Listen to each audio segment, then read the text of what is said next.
So hello everyone, आज हम difference सीखेंगे BAIL bail, BALE bale, collude and collide.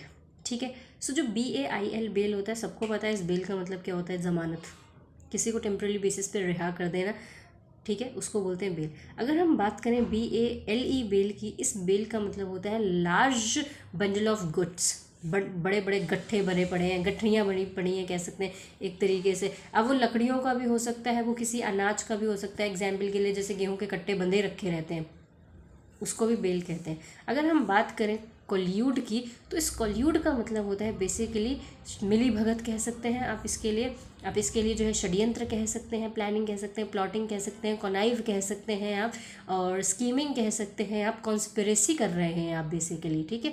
अगर हम बात करें कोलाइड की, तो कोलाइड का मतलब होता है basically met with an accident. और ये हमेशा हमेशा गाइज याद रखना, मेट विद एन एक्सीडेंट ही होगा हमेशा। कई बार क्लोज टेस्ट में या फिर फिलर्स में हमें मिल जाता है, तो इस हिंट से हम पकड़ सकते हैं। मेट विद एन एक्सीडेंट होता है हमेशा। ठीक है। कोलाइड का मतलब यानी किसी से टकरा जाना बेसिकली। एग्जाम्पल के लिए ट्रक जो है कार से टकरा गई, इसको कह सकते हैं। ठीक है, ऐसे तो। और इसके लिए हम क्रैश इनटू कह सकते हैं, स्मैश इनटू कह सकते हैं।